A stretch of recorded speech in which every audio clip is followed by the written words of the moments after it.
ආයුබෝවන්. ආයුබෝවන්.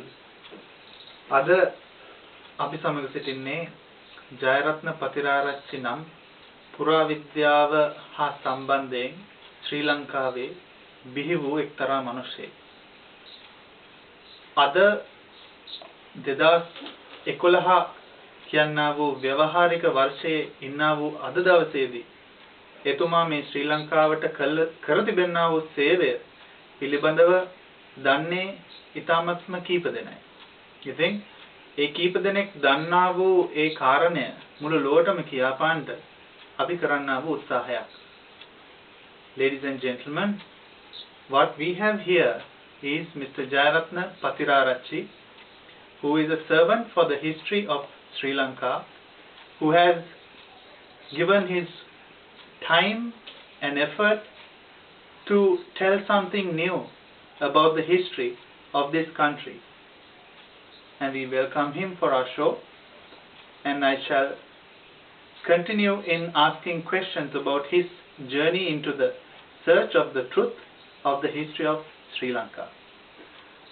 Patirarachchi මහතාණන්, දැන් අපි ඔබ නොයෙකුත් ආකාරයෙන් ඔබතුමාගේ අදහස් අපි ලබාගෙන තියෙනවා. ඒ වගේම ඔබතුමාගේ මේ පතපොත ඔබතුමා විසින් ලියු පතපොත ආශ්‍රය කළා යම්කිසි කරුණු කාරණා අපි දැනගෙන තිබෙනවා. ඉතින් මම මුලින්ම අහන්න කැමති මේ වගේ ප්‍රශ්නයක්. පවතින ලංකා ඉතිහාසය නිවැරදිද? ඔව් මාත්නා පවතින ලංකා ඉතිහාසය සම්පූර්ණයෙන්ම වැරදි. ඔබතුමා අපේකට කෙටි ප්‍රශ්නයක් සම්පූර්ණයෙන්ම වැරදි. එතකොට සම්පූර්ණයෙන් වැරදි කියනකොට දැන් අපිට මහා වංශය, තූප වංශය, දීප වංශය ආදී වූ ඉතිහාසයේ මූලාශ්‍ර කියනා වූ මේ පොත් තුනක් තිබෙනවා. මේකට ලංකාවේ විද්වතුන් මෙන්න අන්තර්ජාතික විද්වතුන්ුත් පිළිගැනීමක් දීලා තිබෙනවා. එතකොට ඒක අපිට සහ මුලින්ම අහක් කරන්න බෑනේ. ඔව් ඒ තියෙන මතය අහක් කරන්න බෑ. නමුත් මහා වංශය කියන පොත පිළිබඳව තමයි විද්වතුන්ගේ ප්‍රධාන සාකච්ඡාවට ලක් වෙන්නේ.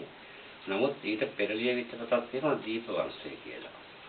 දීප වංශයේ පොත සහ මහා වංශය කියන නූතනයේ විවහාරයේ තියෙන පොත් දෙක ලියන්න හේතු වෙලා තියෙන්නේ මහා විහාරිකව වැඩ වාසය කරපු මහා නාම හාමුදුරුවෝ අපගේ තිබුණා වූ පුරාණ හෙළ අටුවා අනුරාධපුරයේ ජයශ්‍රීමා බෝධි ඉදිරිපිට මහා විහාර ඉදිරිපිට 77 දිනක උසට ගොඩ ගහලා ගිනි තියලා නැවත ලියන්නේ මේ සංස්කරණය කරපු මහා වංශය.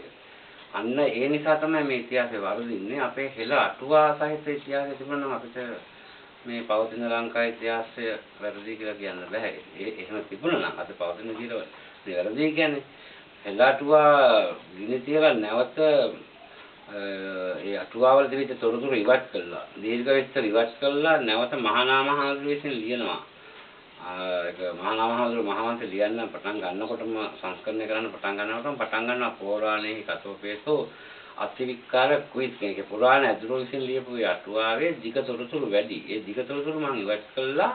මට ඕන විදිහට මම ඒක සංක්ෂිප්ත කළා ලියනවා කියලා එතුමා කියනවා. ඒකෙන් පැහැදිලි වෙනවා. එතකොට එහෙනම් මොනවද අපේ සුරුච්ච පුරාණ හෙළ අටුවා. ඒ හෙළ අටුවා ලියුව ඇදුරෝ කවුද?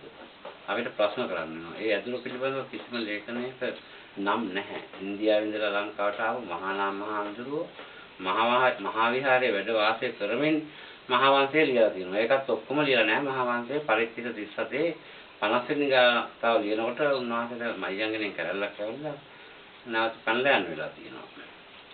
ඒ එක ඊළඟට පවතින ලංකා ඉතිහාසය පටන් ගන්නේ ඉන්දියාවෙන් පිටුවහල් කරලා සොරකම් කරලා මංකොල්ල කෑම් දූෂක වගේ විවිධ පාදක ක්‍රියා කරපු මේ විජය නැමැති අයියයි නංගි එකට එකතු වෙලා ඒ අයියයි නංගිගේ අම්මයි තාත්තයි සිංහබාවු සිංහසීවලි සිංහබාවකා සිංහසීවලගේ අම්මා සුප්පා දේවිය සිංහෙක් එක්ක සංසර්ගයේ යෙදිලා ඒ හරහා ලැබිච්ච අයියා නගෝ දෙදෙනා විවාහ වෙලා ඒගොල්ලගේ දරුවෙක් තමයි මේ විජය කියන්නේ. එහෙමනම් අපිට අපි සිංහල කියලා කියාගන්න බෑ මේ ලෝකයට. මොකද හේතුව මේ අපි බොහොම අවජාතිය බවට පත් වෙනවා. එහෙනම් මේ ඉතිහාසය වැරදි. එතකොට දැන් මේ පිළිබඳ මත ගොඩාක් තිබෙනවා. ඒ කියන්නේ ලංකා ඉතිහාසයේ මහා වංශයේ තිබෙනා වූ සියලු දේ අපිට ගන්න බෑ කියලා ඉතිහාසඥයෝ බොහොමයක් කියලා තිබෙනවා. එතකොට මේකේ මහා වංශයේ තිබෙන යම්කිසි කොටසක් ගන්න බැරි නම් ඉතිරි කොටස ගන්න හැකිවන්නේ කෙසේද?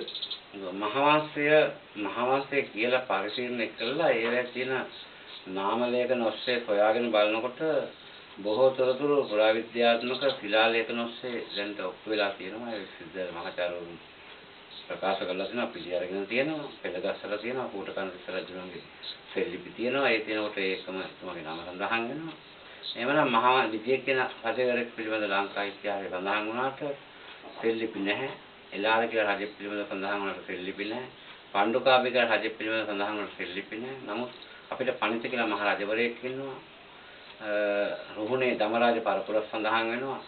තුමන පුත දසබත්තිකන ජිතසාවේ ජිතපුතේ දමරාජ පුත මහතිසාය කාරිති මහල්ලෙනේ කියලා සෙල්ලිපි තියෙනවා. ආදී 30 දිග අම්පාර සමංගල තියෙන උපරාජ පුත අයාභය පුත අය 30 පුත අය 30 අයන කාරිති මහල්ලෙනේ කියලා. එතකොට මෙන්න මේ රාජ පරම්පරාව හොයා ගන්න පුළුවන්. දැන් ශිලාලේඛන වල සඳහන් වෙන්නේ සද්ධාතිස්ස රජතුමාට 30 අයන කියලා. එතකොට සද්ධාතිස්ස රජතුමාගේ ශිලාලේඛන වල සඳහන් නම 30 අයන.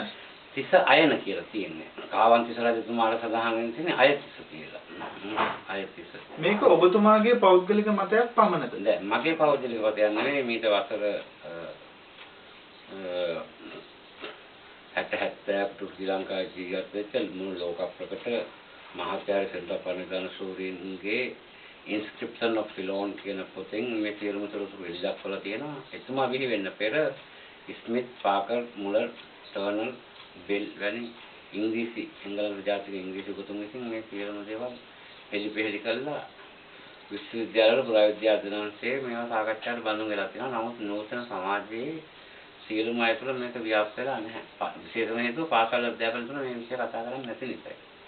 ඔව් අපි පාසල් අධ්‍යාපනය තුළ කතා කරන්න කැමති බොහෝ දුරට සම්මත ඉතිහාසයක්. ඒ කියන්නේ හැමෝටම දරා ගන්න පුළුවන් මට්ටමකට පවතිනා වූ ඉතිහාසයක්. විශ්වවිද්‍යාල මට්ටමේ තමයි බොහෝ දුරට නව ගවේෂණ වගේ දේවල් තිබෙන්නේ. ඉතින් ඒ නව ගවේෂණ කියපු වචනේත් එක්ක මම කැමති ඔබතුමාගේ ගවේෂණ කටයුතු පෞද්ගලික ජීවිතයේ ප්‍රශ්නයක්. ගවේෂණ කටයුතු පටන් ගත්තේ කොහොමද? මම ගවේෂණ කටයුතු පටන් ගත්තේ මගේ පොඩි කාලේ නම් ඉතිහාසය වැඩි කියලා අදහස අවුරුදු 12 වගේ වෙලා තිබුණා. ඒ වගේම මට පොඩි කාලේ ඉඳලා මේ ශිලාලේඛන කියවන්න පුළුවන් හැකියාවක් තිබුණා. ඒක විශේෂයෙන්ම හැකියාව. ඉතින් ඒ ඔස්සේ මම දුකුණාට පස්සේ මේ ශිලාලේඛන සොයාගෙන ගිහිල්ලා විශ්වවිද්‍යාල මහාචාර්යවරු ආචාර්යවරු කතිකාචාර්යවරු විවිධ ගුණ අතර කරලා ඒගොල්ලන්ගේ ආభాෂය ලැබලා විශේෂයෙන්ම මේලා සඳහන් කරන්න කැමති ශ්‍රී ලංකා බෞද්ධ පාලි විශ්වවිද්‍යාල ජ්‍යෙෂ්ඨ කතිකාචාර්ය ප්‍රවීණ ගත්තලු මහාචාර්ය නාගර ආල්දා සෙනරත්න සූරීන්ගේ ආభాෂය යටතේ ගොඩාක් තොරතුරු ලැබුවා. ඒකට හොයන්නේ තුමුනේ ශ්‍රාවණ හරිතුමා පිළිබඳව ඓතිහාසික වෘත්තාන්තය එළිදැක්වීමට එතුමා ලියලා තියෙන රාවණ රාජධානී කියලා පොතක්. මේ පොත අරහා ඒකට තව පරීක්ෂණ කරනකොට අපිට රාවණ රජතුමාගේ සෙල්ලිපි හම්බුණා. අපිට තිබිච්ච ලොකුම අඩුපාඩුවක් තමයි සෙල්ලිපි කියවන්න හෝඩියක් තිබුණේ නැහැ ලංකාවේ. සියලුම අයට විශ්වවිද්‍යාලයට ගිහිල්ලා විශ්වවිද්‍යාල පුරාවිද්‍යා අධ්‍යයනාංශය ඉගෙනගෙන PhD උපාධිය ලියන අයට පමණයි හෝඩිය යන්තම් අකුරු දෙකක් කියා දෙන්නේ මේක ඉගෙන ගන්න කියලා. නමුත් ඒ ශිෂ්‍යයන්ට තියෙන්නේ ඉංග්‍රීසි ජාතික මහත්තුරු විසින් විශේෂම බෙල් මහත්මයා වර්ණතර මහත්මයා ලියපු පොත්වල ඉංග්‍රීසියෙන් තියෙන පෙළ කියවල තමයි සෙල්ලිපි කියවන්නේ. ගලේ ශිලාලේඛනය කියවන්න හෝඩිය පිළිපත් කළා. හෝඩියේ අකුරු ඉදිරිපත් කළා තිබුණාට පැහැදිලිව කියවන්න තිබුණේ නැහැ. පිටු 300ක පොතක එක තැනක විතරක් හෝඩියේ අකුරු ටික දාලා තියෙනවා. ශිලාලේඛන තියෙන ඉංග්‍රීසි අකුරු. ඒ කියන්නේ අපේ ගොඩක් ඉතිහාසය කියවපු කට්ටිය ඒ ඉංග්‍රීසි අධ්‍යයනයෙන් ඒ ඉංග්‍රීසි මහත්වරු ලියපු තේරුම් තමයි පිළිගත්තේ. ඔව් ඉංග්‍රීසි මහත්වරු ලියලා තිබ්බනම් යම් කිසි තේරුමකට පරිවර්තනය කළා. ඒ තේරුම තමයි ඔබට කිය තේරුමක් කිව්වේ නැහැ. සදවරයේ නමක් ඉවත් කරලා තිබුණා නම් මේ නම ගැන සඳහන් කරන්නේ නැහැ. ඒකට අපිට හම්බ වෙන විශේෂම හේතුවක් මේ නිකලස් කියන මහත්මයා ලියලා තියෙන පොතක ආසියාවේ ලංකාවේ ලංකා සාකාව රාජකීය ආසියාතික සමිතිය ලංකාවේ සාකච්ඡාවටයි සාණ්ඩක මේ ගල්ගම ඉඳලා හැතැම්ම 6ක් වගේ දුරින් බිම්පකොණ කියන ස්ථානයේ මේ සෙල්ලිපියක් තියෙනවා කියලා රජකෙකුගේ සහ රජවරියෙකුගේ සහ රජවරියෙකුගේ දියණියගේ සෙල්ලිපියක් තියෙනවා කියලා. එතකොට සෙල්ලිපිය තියෙන්නේ කොහෙද කියලා පුට්නෝට් දාලා තියෙන්නේ මහාවංශයේ 21 වෙනි පරිච්ඡේදයේ. ඉතින් මහාවංශයේ 21 වෙනි පරිච්ඡේදයේ හොයලා බලුවම මහාවංශ සෙල්ලිපි නැහැ. එතකොට ඒ පොත ශ්‍රී ලංකා රාජ්‍ය පරිපාලන අමාත්‍යාංශයේ හිටපු ලේකම්වරයෙක් වෙන සෝම්පාල ජයවර්ධන මහත්මයා නැවත සිංහලට පරිවර්තනය කළා තිනවා ලංකාවේ පුරාතන ඓතිහාසික ස්ථාන නාමාවලිය කියලා. ඒ පොතට බලුවම මේ පොතේ තියෙන්නේ සෙල්ලිපිය තියෙනවායි කියලා. ඒ විදිහටම පුට්නෝට් දාලා තියෙන්නේ මහාවංශයේ 21 වෙනි පරිච්ඡේදයේ. ඉතින් මහාවංශයේ පරිච්ඡේදවල කියන මහාවංශය කියන සමස්ත මහාවංශ පොත්වලම සෙල්ලිපි සඳහන් වෙන්නේ නැහැ. මොකද අදින් අවුරුදු 1000කට 1500 රුධිරිය පොත්නේ. සෙල්ලිපි හොයාගෙන තියෙන 1700න් පස්සේනේ. එතකොට මම මේ සෙල්ලිපිය හොයාගෙන ගියා. අම්බම්පොළ ගල්ගමුවට 74කට මෙහා අම්බම්පොළ නගරයෙන් දකුණට ඇරලා කිලෝමීටර 6ක් 7ක් ඇතුළට ගිහිල්ලා ගියාම අස්සද්දුමින් ඇතුළට ගියාම බිම්පකොණ රජමහාවිහාරයේ මහා පර්වතයේ සෙල්ලිපිය තියෙනවා රජ කසුමනහා පරුමක උත්තර ජය කියලා. ඒ සෙල්ලිපිය සඳහන් වෙන්නේ කසමන රජතුමාගේ ප්‍රධාන උත්තරා කියන විශ්ව සෙල්ලිපිය කළා කියලා කියන්නේ. නමුත් ඉංග්‍රීසි ජාතික මහත්මයා අලියා තියෙන්නේ රජවරයෙකුගේ සහ රජුකගේ දුවකගේ සෙල්ලිපියක් තිබේ කියලා සෙල්ලිපිය ඉදිරිපත් කළා නැහැ මොන ක්‍රමයකටවත්. ඉතින් මේක බොහෝ දුරට වෙන්න පුළුවන් හේතුව තමයි ඒ ආපු ඉංග්‍රීසි මහත්වරුන්ගේ මව් භාෂාව සිංහල නෙවෙයි. මේ අපි දැන් කතා බහ කරන සිංහල භාෂාවට ගොඩක් කිට්ටු භාෂාවක් වෙන්නේ නැති හෙළ භාෂාව, සෙල්ලිපි වල භාෂාව. ඒ හෙළ භාෂාව කියන්න පුළුවන්, මගධ භාෂාව කියන්න පුළුවන්. දැන් අපි එතනින් ඊළඟ ප්‍රශ්නෙට ප්‍රවිෂ්ඨ වෙනවා. අපි කතා කරේ ඉංග්‍රීසි මහත්වරුන් තමුන්ගේ මව් භාෂාව නොදන්න භාෂාවෙන් කෙසේ හෝ අපි අද පවතින සිංහල කතා කරන ලාංකිකයන්ට යම්කිසි ඉතිහාසයක් අපි ඉදිරිපත් කරා, ඉතුරු කරලා දුන්නා. අදටත් අපි ඒවෙන් තමයි පරිශීලනය කරන්නේ. දැන් මම කැමති පතිරාරච්චි මහත්තයා මේ සෙල්ලිපි වල තිබෙනා වූ භාෂාව කිට්ටු අද පවතින භාෂාවලින් මොන භාෂාවටද? සෙල්ලිපි වල තියෙන භාෂාවට මේ ලෝකේව තියෙන භාෂාවලින් අපේ පුරාණ සෙල්ලිපි වල ක්‍රිස්තු පූර්ව යුගයේ සිද්ධාර්ථ භාෂාවෙන් කියන්නේ ක්‍රිස්තු පූර්ව යුගයේ ජීවිලා තියෙන ශිලාලේඛන වල තියෙන භාෂාවට හොරු මේ ලෝකයේ ඒ තියෙන නම් වලට හොරු සියලුම නම් ගම් ඇමති දනතුරු රජවරුන්ගේ නම් ගත්තාම ලංකාවටම ආවේනික අපි අද කතා කරන භාෂාවට සුට්ටක් මුලට ගිය භාෂාවක් උදාහරණයක් කියනවා නම් සෙල්ලිපි වල තියෙන්නේ මත කියලා. මත පිට. එතකොට අපිට පාලි භාෂාවේදී හම් වෙනවා මාතා පිතා කියලා. නූතන මිශ්‍ර සිංහල හොඩියේදී අපිට හම් වෙනවා මව පියා කියලා. එතකොට ඉංග්‍රීසි උගතුන් විශේෂයෙන්ම සංස්කෘත ඉංග්‍රීසි ශබ්දකෝෂයේ ප්‍රධාන කර්තෘ මෝනිය විලියම්ස් කියන මහත්මයාගේ අකාරාදියේ තියෙනවා මත සෙල්ලිපිය මත නම් සංස්කෘත භාෂාවේ මාතෘ සිංහල භාෂාවෙන් මව පියා. ඔව්. එතකොට ඊළඟට ඉතා පැහැදිලිව පුත. දැන් උදාහරණයකට ගමුකෝ අපි දැන් අලුතෙන්ම මම හොයාගෙන දැන් මේ දවස්වල වැඩ කරමින් ඉන්නේ අම්පාර සමංගල විශාලම සෙල්ලිපිය. ඒක තියෙන්නේ උපරජහ පුත. උපරජහ පුත අය අබය පුත අය තිසහ පුත තිස අයන කියලා. එතකොට හැමදාම පුත කියලා තියෙනවා. එතකොට අබය කියන නම අපිට හුරුයි. මොකද අරාබියේ, ඕස්ට්‍රේලියාවේ, සිංගප්පූරු, මැලේසියාවල මා දන්න විදිහට අබය කියලා නමක් නැහැ. ලංකාවේ අබය කියලා නම තියෙනවා. එතකොට අපිට සාහිත්‍යයේ සොයාගෙන ගැඹුරට හදානකොට අපිට අහු වෙනවා මේ ගෝඨාභය රජවරේ. එතකොට ගෝඨාභය රජුන් තමයි සෙල්ලිපි වලදී අයාභය, පරමකාභය විවිධ නම් වලින් අපි නම් කියන සෙල්ලිපි කාල ප්‍රමාණයක් තියෙනවා. අපි අපිට හඳුනා ගන්න පුළුවන්. එතකොට මත, පිත, ජිත, සුමන, සුජාත, සිද්ධාර්ථ, රිදුවත් මේ අපේ ගෞතම බුදුහාමුදුරන්ගේ ගිහි නම සිදුහත්නේ. සිදුහත් කියන සෙල්ලිපි ලංකාවේ තියෙනවා. සිදුහත් කියන නම. දැන් ඔබතුමාගේ පළවෙනිම පොතක් වශයෙන් එළිදැක්වූ සෙල්ලිපි කියවීමට නොදන්නා අයට පහසු ක්‍රමයක් කියන පොත මේ දැන් මම පරිශීලනය කරන අතරතුරදී මම දුටුවා සරිපුත, අනුරුද්ධ වගේ මේ අපි බෞද්ධ සංස්කෘතික ඉතිහාසය අපිට හුරු නම් ඉතින් ඒ කියන්නේ සරියොත් හිමියන්ගේ නම වෙන්න පුළුවන් අනුරුද්ධ මහරහතන් වහන්සේගේ නම වෙන්න පුළුවන් ඒ වගේ නම් වලට ඒ කියන්නේ එදා බෞද්ධ සංස්කෘතියේ හිටපු බෞද්ධ මහා රහතන් වහන්සේලාගේ නම් සහිත සෙල්ලිපි ඔබතුමාගේ මේ පොතෙන් එළි දක්වලා තියෙනවා. ඔව් මම දැන් ලංකාවේ මට උදුමට පණි කියන්න අපා බැරි වුණා. දැන් කියන්න දැන් ඉංග්‍රීසි ජාතික මහත්මවරු විසින් ඉංග්‍රීසියෙන්ම ලිව්ව නිසා අපිට දොස් කියන්න බෑ ඒත් මලගේ භාෂාවනේ. එතකොට අපිට නමුත් ලංකාවේ කිසිම සිංහල මහාචාර්යවරයෙක් රාජකීය පඬිත කෙනෙක් ලියලා නැහැ සිංහල අයට කියවන සිංහල ශිලාලේඛන හෝඩියක් සහ පොතක්. ඉතින් ඒක නිසා මම 2002 වසරේ ලියන්න ආරම්භ කළා 2005 වසරේ ප්‍රකාශය කළා සෙල්ලිප් කියවන දන්න අය පහසුකමක් වෙන පොත. එතකොට මේ පොත කියවීමෙන් ලංකාවේ ඕනෑම කෙනෙකුට ඉස්කෝලේ 3 වසරෙන් ඉහළට ඉගෙන ගත්ත සීවිල් එළවන ඩ්‍රයිවර්ගේ සිට පොල් කඩන මිනිස්සුන්ට දක්වා ඕනේ කෙනෙකුට විශ්වවිද්‍යාල මහාචාර්යවරු වෙන්න ඕනේ නැහැ. ඕනේ කෙනෙකුට සෙල්ලිපි කියවන්න පුළුවන්. ඒ සෙල්ලිපි හොඩිය අරගෙන ගියාම ඒ ගලන ගාවට. එතකොට ඊළඟට මොකද්ද ඔබතුමා අවසන්ට ඇහුවේ මේ ඒ කියන්නේ අනුරුද්ධ දැන් අනුරුද්ධ කියන්නේ ගෞතම බුද්ධ ශාසනයක අපිට අපි මේ ජීවත් වෙන්නේ කලින්ම අපි හඳුනා ගන්නවා අපි ජීවත් වෙන්නේ කොහෙද කියලා. ජීවත් වෙනදී හඳුනාගන්න නැත්නම් අපිට කතා කරන්න බෑනේ. අපි දැන් මේ ජීවත් වෙන්නේ මහා භද්‍ර කල්පයේ කියන මේ මහා භද්‍ර කල්පයේ. මේ මහා භද්‍ර කල්පයේ අපිට බෞද්ධ සාහිත්‍යයේ සඳහන් වෙනවා කකුසඳ කොණාගම කාශ්‍යප ගෞතම සහ මෛත්‍රී කියලා බුදුවරු 5 දෙනෙක් පහළ වෙනවා කියලා. එතකොට අපි දැන් ගෞතම බුද්ධ ශාසනයේ අවුරුදු 2500ක් පහු වෙලා දැන් ලබන වෙසක් පොයට සමරන්න ඕනේ විශේෂ උත්සවයක් 2600ට සමරන්න වෙනවා. එතකොට එතකොට මෙතන ප්‍රධානම චරිතය තමයි මේ කියන්නා වූ කකුසඳ බුදුහාමුදුරන්ගේ චරිතයට වඩා අපිට දැනට ප්‍රබල චරිතයක් වෙලා තියෙන්නේ ගෞතම බුදුහාමුදුරුවෝ.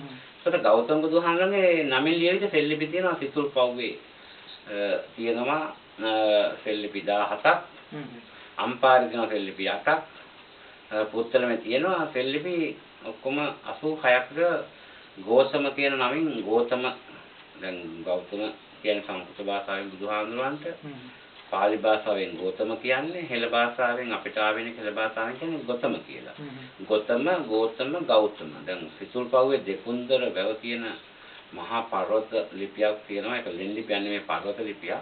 ඒ පර්වත ලිපියේ තියෙනවා බමන මිසකුට ගෝතම සමනේ අගතානකම සතුදුක සගත කියලා. ඒකේ තේරුම බමන කියන්නේ බ්‍රාහ්මණ, මිස කියන්නේ පුජ්‍යලයාගේ නම මිස්ස. බ්‍රාහ්මණ මිස්ස කුට කියන්නේ කූටය. දැන් සමන්ත කූට කියලා. සමන්ත කූට වර්ණනා කියලා පොතකුත් තියෙනවා. ඒතර කූටේ කියන්නේ කන්දට. එතකොට බමන මිසකුට ගෝතම සමනේ, ගෝතම සමනේ කියන්නේ සම්මන භගවත් ජවතම. දැන් පිටුවරු බුදුහාමර කතා කරලා තියෙන ගෝතම සමනේ කියලා. එතකොට ඊළඟට අගතානකද චතුතික සකස ආවා වූ නාවා වූ සතර දිසාවෙන් වයින් සංඝයාට මේවා කළා. මොකද බුදුහාමුදුරන්ට යම් පූජාවක් පූජා කරනකොට පුජ්‍යලිකව බුදුහාමුදුරන් පූජා කරන්නේ නැහැ.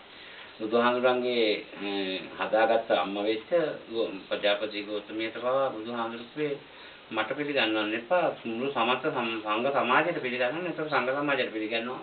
මාවත් අයිති වෙනවා. හරිද? ඔබතුමාගේ ඒ කියපු කතාවට මම තර්කයක් වශයෙන් මෙහෙම කතාවක් ඉදිරිපත් කරනවා. ගෝතම සමිනේ කියලා එක සෙල්ලිපියක නම තිබුණු පළියට අපිට හිතා ගන්න පුළුවන් මොකද්ද තිබෙන සාක්ෂිය ගෞතම බුදුන්ය කියලා. තවත් සෙල්ලිපි නැද්ද? ඔව් තව සෙල්ලිපි තියෙනවා. දැන් දඹුල්ල දැන් අපි කියන විදිහට මේ සීගිරි ආශ්‍රිතව තියෙන දඹුල්ල මේ සංගීත දඹුල්ල කියලා නිසංගමල රජු විසින් නම වෙනස් කළා හදපු ඒ චාතපබ්බත කියන පුරාණ නම පස්සේ සංගීත දඹුල්ල රජ මහ විහාරය කළා. සංගීත දඹුල්ල රජ මහ විහාරය තියෙනවා ගෝතම සමනේ චා අනුරුද්ධ තෙරහ චා අනද තෙරහ චා සාරිපුත්ත තෙරහ චා. එතකොට බුදුහාමුදුරුවොත් එක්ක සද්ද විහාරයක සද්ද විහාරිය අගතනක සත්‍ය.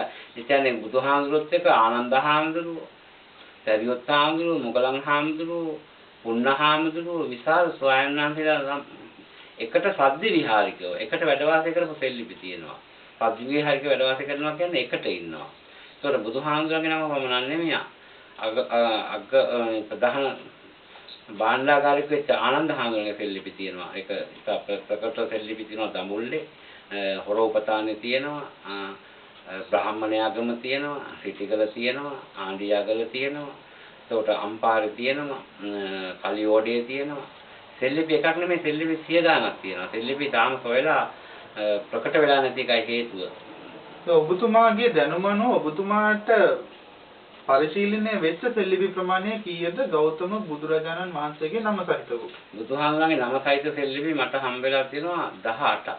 18න් මම දැන්ට 3ක් ප්‍රකාශ කරලා තියෙනවා.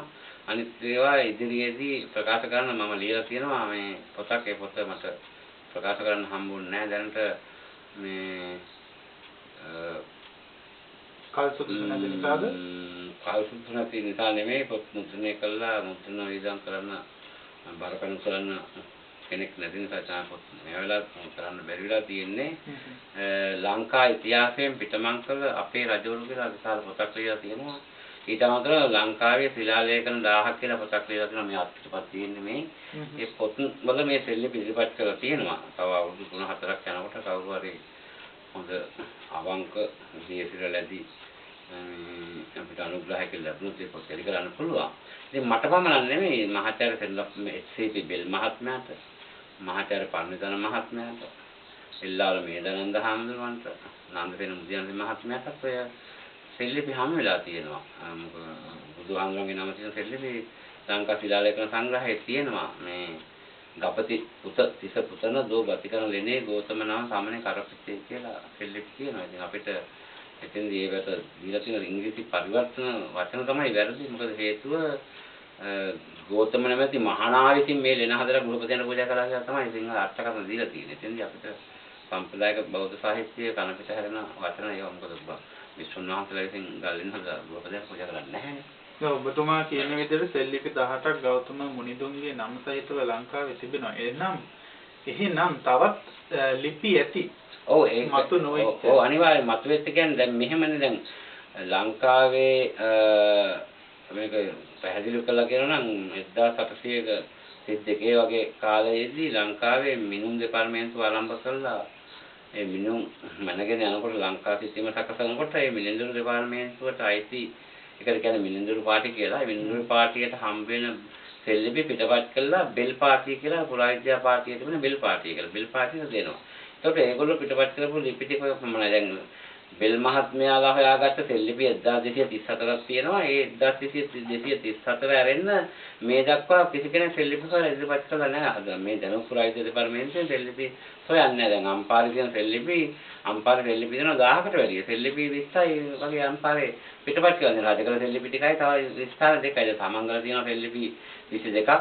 ඒතර විශාල සෙල්ලිපියක් තියෙනවා මාදන කන්දේ. ඒ ස්ථාන වලට එල්ලාල මේදානන්ද හාමුදුරුවෝ වෙන කිසිම කෙනෙක් ලංකාවේ ගිහිල්ලා නැහැ.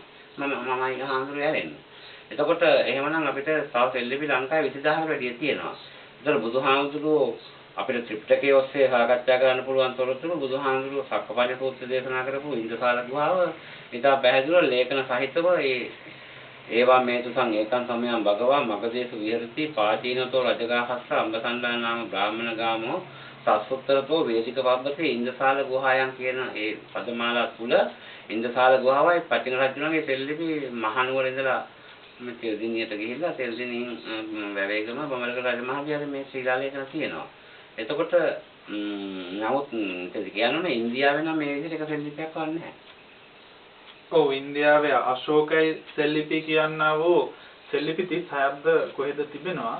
ඒවායේ ඇත්තටම ගෞතම මුනිදුන්ගේ නම සඳහන් වීමක්වත් අශෝකය කියනවා වූ නම සඳහන් වීමක්වත් නැති බවට ඒ කියන්නේ මගේ පෞද්ගලික විශ්ලේෂණයන් වලින් මට පෙනී යනවා. ඔබතුමාගේ අදහස? ඔව් ඉන්දියාවේ අශෝක අධිරාජ්‍යය විසින් කරවූ ආය කියන සෙල්ලිපි වල දේවානම් පියදසිනි පියදසි රාජා කියලා කිව්වා මිසක් ඉන්දියාවේ අශෝක අධිරාජ්‍යය විසින් ලිව්වාය කියලා දැන් උගතුන් විසින් හඳුනාගෙන තියෙන සෙල්ලිපි ලියන්නේ පාලි භාෂාවෙන්. ඒවා ඉතා පැහැදිලිව මට දැන් පෙන්වන්න පුළුවන් පොත් වලින් ඒ සෙල්ලිපි 32ක් මගේ අතේ තියෙනවා දැන් මේ වෙලාවේ. දෙවන පිය දේවානා පියදසි රාජා කියලා තියෙන්නේ. එතකොට අපේ හෙළ භාෂාවේ ඇදිල්ලක් නැහැ. ඒතකොට දෙවන පියදසි රාජා කියලා තියෙනවා. එතකොට අශෝක අධිරාජ්‍යගේ නමක් සඳහන් වෙන්නේ නැහැ ශිලාලේඛනවල. සඳහන් වෙන්නේ දෙවන පියදසි රාජා කියලා. රාජා කියලා රජා කියලාත් නැහැ. දැන් ලංකාවේ තියෙන්නේ මහරජ, පණිත මහරජ, දමිනියබේ මහරජ, ගම්ලන් උදාහරණයක් කියන්න ඕනේ මර්දන් කලවල කොසවකන්ද රජමහා විහාරේ තියෙන්නේ දෙවන මහරජා දෙවන පියස